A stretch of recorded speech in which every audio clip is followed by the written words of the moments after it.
Wayanad DCC treasurer NM വിജയന്റെയും മകന്റെയും മരണം കോൺഗ്രസിൽ വലിയ പ്രതിസന്ധി സൃഷ്ടിച്ചിട്ടുണ്ട്. ആദ്യം മുതൽ തന്നെ അതിൽ നിന്ന് ഒഴിഞ്ഞു മാറാനും എല്ലാം NM വിജയന്റെ കുറ്റമാണ്, കുടുംബത്തിന്റെ കുറ്റമാണ് എന്ന് പറഞ്ഞു വെക്കാനുമാണ് കോൺഗ്രസ് നേതാക്കൾ ശ്രമിച്ചത്. IC ബാലകൃഷ്ണനെതിരെയാണ്, അദ്ദേഹം MLA ആണ്, അദ്ദേഹത്തിനെതിരെയാണ് ആരോപണം പ്രധാനമായും ഉയർന്നു വന്നത്. അദ്ദേഹവും പറഞ്ഞത് ഞാൻ നിരപരാധിയാണ്, ഞാൻ ആരുടെ കയ്യിൽ നിന്നും പണം വാങ്ങിയിട്ടില്ല എന്നാണ്. അപ്പോൾ ആരാണ് കുറ്റക്കാരൻ? മരിച്ച NM വിജയൻ. ഇതാണ് കോൺഗ്രസ് നേതാക്കൾ ഇതുവരെ പറഞ്ഞു വന്നത്. എന്നാൽ ഇപ്പോൾ കോൺഗ്രസ് നേതാക്കൾ മെല്ലെ ചുവട് മാറ്റിയിട്ടുണ്ട്. ഇന്ന് NM വിജയന്റെ കുടുംബത്തെ കണ്ട കോൺഗ്രസിന്റെ ഉന്നത നേതാക്കൾ, തിരുവഞ്ചൂർ രാധാകൃഷ്ണൻ ഉൾപ്പെടെയുള്ള നേതാക്കൾ മാധ്യമങ്ങളോട് പറഞ്ഞത് കുടുംബത്തോടൊപ്പം നിൽക്കും കോൺഗ്രസ് പാർട്ടി എന്നാണ്. അതിനുശേഷം സംസാരിച്ച NM വിജയന്റെ മക്കൾ പറഞ്ഞത് കടബാധ്യത മുഴുവൻ പാർട്ടി ഏറ്റെടുക്കുമെന്ന് അറിയിച്ചിട്ടുണ്ട്, ഉറപ്പ് നൽകിയിട്ടുണ്ട് എന്നാണ്. രണ്ടുപേരുടെയും വാക്കുകൾ നമുക്ക് കേൾക്കാം. അല്ലെങ്കിൽ മനസ്സിൽ എന്തെങ്കിലും ഒരു പഴയ വിരോധം ഉണ്ടെങ്കിൽ അത് ഇവിടെ തീർക്കാം എന്നുള്ള നിലയിലിട്ട് കൊണ്ടുപോകാൻ പറ്റില്ല. ഇത് രാഷ്ട്രീയ മുതലെടുപ്പിനുള്ള ഒരു ഐറ്റമായിട്ട് വിട്ടുകൊടുക്കാൻ ഞങ്ങൾ തയ്യാറല്ല. എന്തുകൊണ്ടായിരിക്കും കോൺഗ്രസ് ഇത്തരമൊരു തീരുമാനം എടുത്തത്? ആ തീരുമാനത്തിലേക്ക് വരാനിടയായ സാഹചര്യം എന്താണ്? നേരത്തെ ഇത്തരമൊരു തീരുമാനം കോൺഗ്രസ് പാർട്ടി എടുത്തിരുന്നുവെങ്കിൽ 2 ജീവൻ രക്ഷിക്കാമായിരുന്നു, കോൺഗ്രസിന് ഇത്രയും പ്രതിസന്ധി ഇല്ലാതാക്കാമായിരുന്നു. 2 പേർ മരിച്ചതിന് ശേഷവും NM വിജയന്റെ കുടുംബം കോൺഗ്രസ് നേതാക്കളെ കാണുന്നുണ്ട്. പ്രതിപക്ഷ നേതാവ് VD സതീശൻ പറഞ്ഞത് കുടുംബം എന്നെ ഭീഷണിപ്പെടുത്താൻ ശ്രമിച്ചു എന്നാണ്. പുറകിൽ CPM-കാരുണ്ടോ എനിക്ക് സംശയമുണ്ട് എന്നാണ്. ആ ഭീഷണിക്ക് മുന്നിലൊന്നും ഞാൻ കീഴടങ്ങില്ല എന്നാണ് VD സതീശൻ മാധ്യമപ്രവർത്തകരോട് പറഞ്ഞത്. എന്താണ് K സുധാകരൻ പറഞ്ഞത്? ആ കുടുംബത്തിന് വല്ല അന്തവും കുന്തവും ഉണ്ടോ എന്നാണ് K സുധാകരൻ ചോദിച്ചത്. പിന്നീടാണ് മനംമാറ്റം ഉണ്ടായത്. ആ മനംമാറ്റം വെറുതെ ഉണ്ടായതല്ല. ആ മനമാറ്റം ഉണ്ടാകാൻ പ്രധാനപ്പെട്ട കാരണം NM വിജയന്റെയും കുടുംബത്തിൻ്റെയും ബാധ്യത തീർക്കുന്നതിനു വേണ്ടി ഒരു പൊതുപ്രസ്ഥാനം ഉയർന്നു വരാൻ സാധ്യതയുണ്ട്, അത്തരമൊരു ചർച്ചകൾ പൊതുസമൂഹത്തിൽ നടക്കുന്നുണ്ട് എന്ന് അറിഞ്ഞതുകൊണ്ട് തന്നെയാണ്. ഒരു പൊതുപ്രസ്ഥാനം NM വിജയന്റെ കുടുംബത്തെ സംരക്ഷിക്കാൻ രൂപീകൃതമാകുകയും അത് ഈ കേരളത്തിലെ ജനങ്ങളോട് ഒരു അഭ്യർത്ഥന നടത്തിയാൽ സ്വാഭാവികമായും ഈ പണമല്ല ഇതിനേക്കാളും വലിയ തുക ലഭിക്കും NM വിജയന്റെ കുടുംബത്തിന് എന്നറിയാം. സത്യസന്ധനായ ഒരു പൊതുപ്രവർത്തകനാണ് വഞ്ചിക്കപ്പെട്ടത്. അദ്ദേഹം വാങ്ങിയ പണം മുഴുവൻ കോൺഗ്രസ് നേതാക്കളാണ് പൂട്ടടിച്ചത്. അതിലെ കണക്കുകൾ കൃത്യമായും NM വിജയന്റെ മരണക്കുറിപ്പിനകത്ത് പറയുന്നുമുണ്ട്. എന്നിട്ട് പോലും ആ കുടുംബത്തെ സംരക്ഷിക്കാൻ തയ്യാറായില്ല കോൺഗ്രസ് നേതാക്കൾ. അവസാന നിമിഷം ഇത് വാർത്തയായി ചർച്ചയായി കുടുംബത്തെ സംരക്ഷിക്കാൻ പൊതുപ്രസ്ഥാനം രൂപം കൊള്ളും എന്ന് മനസ്സിലാക്കിയപ്പോഴാണ് കോൺഗ്രസിന് മനം മാറ്റമുണ്ടായത്. ആ പൊതുപ്രസ്ഥാനം എന്തായിരിക്കുമെന്ന് KT ജലീൽ MLA ഫേസ്ബുക്കിലൂടെ അറിയിച്ചിട്ടുണ്ട്.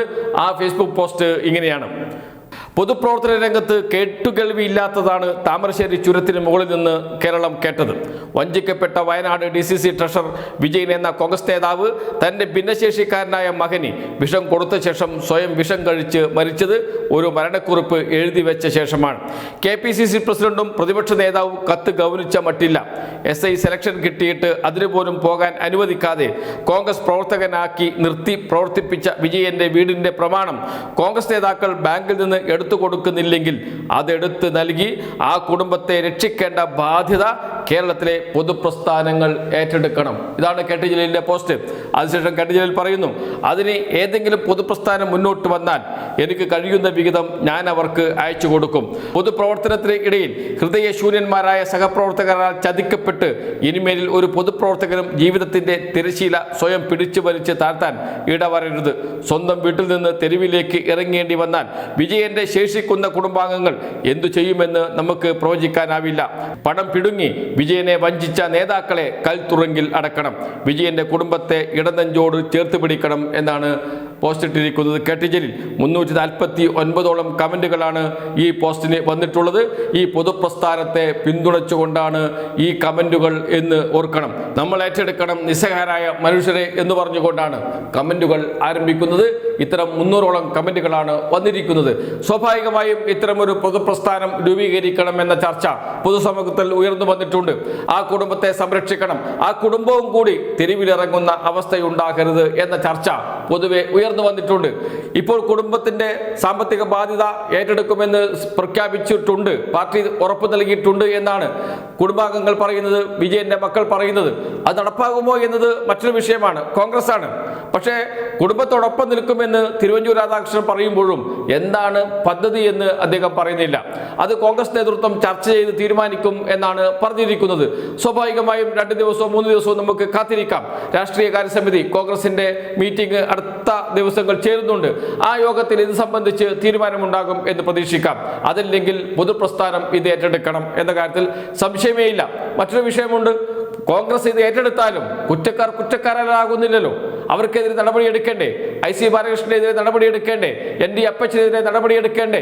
എന്തുകൊണ്ടാണ് കോൺഗ്രസ് നേതാക്കൾക്കെതിരെ നടപടിയെടുക്കാത്തത് എന്ന ചോദ്യം പിന്നീടും അവശേഷിക്കും. ഈ ചർച്ച മുന്നോട്ട് കൊണ്ടുപോകുവാൻ കോൺഗ്രസ് ആഗ്രഹിക്കുന്നില്ല. അതുകൊണ്ടാണ് കുടുംബത്തിന്റെ ബാധ്യത ഞങ്ങൾ ഏറ്റെടുക്കും എന്ന് പ്രഖ്യാപിച്ച് തടിയൂരാൻ കോൺഗ്രസ് തയ്യാറാകുന്നത്.